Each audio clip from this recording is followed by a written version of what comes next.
নমস্কার বন্ধুরা, আমি পূজাস ব্লগে আরও একটা নতুন ব্লগের সঙ্গে তোমাদের সকলকে জানাই আরও একবার অনেক অনেক ওয়েলকাম। সকলের জন্য রইল অনেক অনেক ভালোবাসা আর বড়দের জন্য রইল প্রণাম। আর আজ তোমরা যে যেখান থেকে আমার ব্লগটা দেখছো, আশা করি ঈশ্বরের কৃপায় তোমরা সকলে বেশ ভালো আছো আর সুস্থ আছো। বেশ কিছুদিন ধরে আমার কিন্তু শরীরটা প্রচণ্ড খারাপ, সেই কারণেই বলতে পারো আমি কিন্তু কয়েকদিন ধরে তোমাদের ঠিকমতো ব্লগ দিতে পারছি না। আর একটা কথা তোমাদের জানানো হয়নি, আমি কিন্তু সেকেন্ড বেবির জন্য অনেক দিন ধরেই প্ল্যানিং করছিলাম, আর ফাইনালি আমার এখন সেকেন্ড বেবি চলে এসেছে। আর সে কারণেই বলতে পারো আমার শরীর কিন্তু আরও অসুস্থতা হয়ে পড়েছে, সে কারণেই এখন আমি তোমাদের সঙ্গে ঠিকমতো ব্লগ দিতে পারছি না। আর এখন ঘরের সমস্ত কাজ করার জন্য আমি একটা দিদিকে রেখেছি, সেই দিদি বর্তমানে আমার সংসারের সমস্ত কাজ করে দিয়ে যাচ্ছে বেশ কিছুদিন ধরে। তাই ভাবলাম আবারও তোমাদের সঙ্গে নতুন করে ব্লগ দেওয়া যাক। নিজের যেটুকু কাজ সারাদিন করে থাকি সেটুকুই তোমাদের সঙ্গে শেয়ার করব। আর এই প্রেগনেন্সির সময় আমাদের কিন্তু অনেক সময় অনেক কিছু খেতে ইচ্ছে করে, আর এই হাজমোলা চাটা আজ আমার হঠাৎ করে খেতে ইচ্ছে করছে। তাই দোকান থেকে শাশুড়ি মাকে দিয়ে নিয়ে এসেছি কয়েক পাতা হাজমোলা, আর সেটাকে হামুল দিস্তা দিয়ে গুঁড়ো করে নিয়েছি। আর সেই গুঁড়োটা দিয়েই এখন আমি লিকার চা করে এর মধ্যে ঢেলে দিয়ে তারপরেই খাবো আজকে হাজমোলা চা। আর আজ আমার সাথে আমার ছেলেও খাবে হাজমোলা চা, তাই এখানে দুটো কাপেই কিন্তু আমি হাজমোলার গুঁড়ো রেডি করে নিয়েছি। আর এখন চায়ের লিকার করে লিকার চা করে নিয়ে ওর মধ্যে ঢেলে দিচ্ছি। আর আমি কিন্তু চায়ে কতটা পরিমাণ চিনি দিয়েছি আর তার সাথে কতটা পরিমাণ চা পাতা দিয়েছি তোমাদের কিন্তু দেখিয়ে দিয়েছি। ডাক্তার মশাই আমাকে কিন্তু এখন ফুল রেস্টে থাকতে বলেছে, তার জন্য বলতে পারো আমি এখন ফুল রেস্টে রয়েছি। সেজন্য ঠিকমতো আরও আমার ব্লগ শ্যুট করা হচ্ছে না। প্রেগনেন্সির সময় আমাদের কিন্তু অনেক সমস্যা হয়ে থাকে, আর বিশেষ করে প্রথম 3 মাস আমাদের কিন্তু অনেক ভয় থাকে মিসক্যারেজের।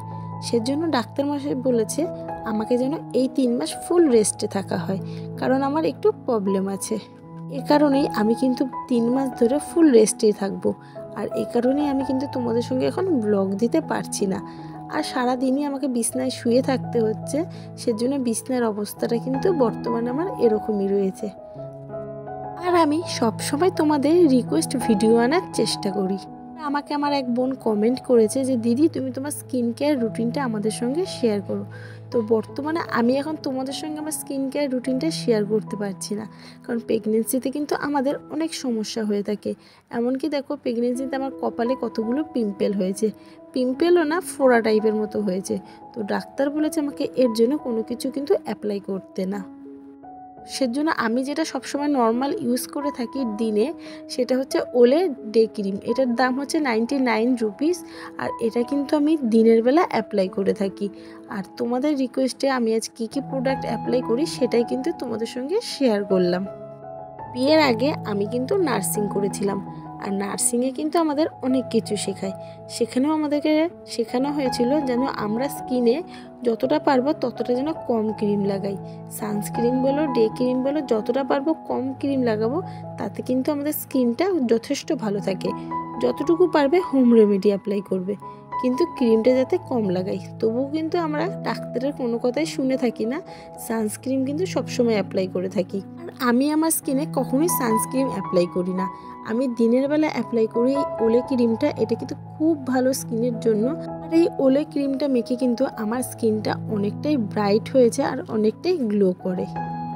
আর তার সঙ্গে আমি নাইটে কিন্তু এই ওলে প্রফেশনাল অ্যান্টি এজিং ক্রিমটা কিন্তু অ্যাপ্লাই করে থাকি। আমার বর্তমান বয়স হচ্ছে 26, আর 25-এর পর থেকে কিন্তু আমাদের যে কোনো একটা অ্যান্টি এজিং ক্রিম কিন্তু ইউজ করা উচিত আমি মনে করি। তাই আমার জবে থেকে 25 ক্রস হয়েছে, 26-এ পড়েছি, তখন থেকে আমি প্রফেশনাল এই লোটাসের ক্রিমটা অ্যাপ্লাই করে থাকি। আর এখনও পর্যন্ত কিন্তু এটা অ্যাপ্লাই করে আমার স্কিনে কোনো ক্ষতি বা কিছু হয়নি।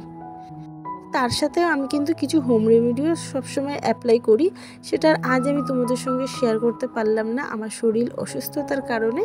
নেক্সট দিন অবশ্যই শেয়ার করব। এখানে কিন্তু তোমরা সবসময় আমার দেখতে পাচ্ছ এখন আমার স্কিনে কোনো কিছু অ্যাপ্লাই করা নেই, আমার স্কিনটা কিন্তু সবসময় এতটাই গ্লো করে। আর প্রেগনেন্সির জন্য এখন কপালে একটা ব্রণ বা ফোড়া যাই হোক হয়েছে বলতে পারো।